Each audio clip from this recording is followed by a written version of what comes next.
महाराष्ट्रातील तमाम कर्मचारी बंधू आणि भगिनींनो, तुमच्याकरिता एक अतिशय महत्त्वपूर्ण आनंदाची बातमी घेऊन आलेलो आहे नवीन वेतन आयोगाच्या बाबतीत. तर काय आहे सविस्तर वृत्त जाणून घेऊया. त्याकरिता व्हिडिओ पूर्ण बघा. चॅनलवर पहिल्यांदा आला असेल तर चॅनलला सबस्क्राईब करून बेल बटन दाबायला विसरू नका. तर चला मंडळी, व्हिडिओला सुरुवात करूया. बंधूंनो, राज्य सरकारी कर्मचाऱ्यांना नवीन वेतन आयोग लागू करण्यासंदर्भात आत्ताची नवीन बातमी समोर येत आहे.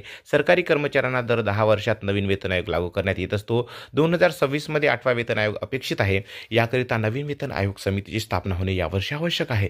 केंद्रीय वित्त मंत्रालयाचे राज्य वित्तमंत्री पंकज चौधरी यांनी नवीन वेतन आयोग संदर्भात विधिमंडळाचे स्पष्टीकरण देताना नमूद केले आहे की सध्या नवीन वेतन आयोग लागू करण्याबाबत सरकारची कोणतीही भूमिका नाही. यामुळे वर्षी सरकार कर्मचाऱ्यांना नवीन वेतन आयोग लागू करण्यासंदर्भात वेतन आयोग समितीची स्थापना यावर्षी होण्याची शक्यता कमीत आहे.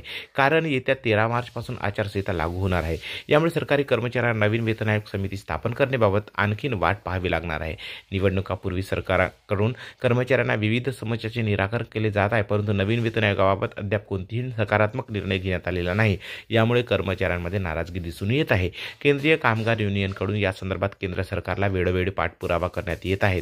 केंद्रीय कर्मचाऱ्यांना या लोकसभा निवडणुकीपूर्वीच नवीन वेतन आयोग समितीची स्थापना होण्याची मोठी शक्यता होती, परंतु केंद्र सरकारकडून याबाबत सकारात्मक भूमिका न घेतल्याने नवीन वेतन आयोग समितीची स्थापना करण्याबाबत निर्णय पुढील वर्षीपर्यंत ढकलला जाईल. 8व्या वेतन आयोगामध्ये मोठी पगारवाढ. वेतन आयोगामध्ये सरकारी कर्मचाऱ्यांच्या पगारामध्ये 3.68 फिटमेट फॅक्टरप्रमाणे वाढ होणार आहे.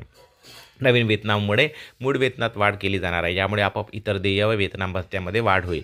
26 पासून नवीन वेतन आयोग अपेक्षित आहे. 7वा वेतन आयोग हा 2016 मध्ये लागू करण्यात आला होता, तर सदर 7वा वेतन आयोग समितीची स्थापना 14 मध्ये करण्यात आलेली होती. वेतन आयोग लागू करण्यापूर्वी 2 वर्ष अगोदर वेतन आयोग समितीची स्थापना करण्यात येते, परंतु यावेळी वेतन आयोग समितीची स्थापना उशिरा होत असल्याने 8व्या वेतन आयोगास विलंब होण्याची शक्यता आहे.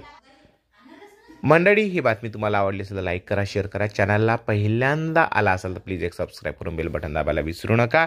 तुमचे मत 8व्या वेतन आयोगाबद्दल काय आहे ते नक्की कमेंट्स करायला लिहू नका. जय हिंद, वंदे मातरम.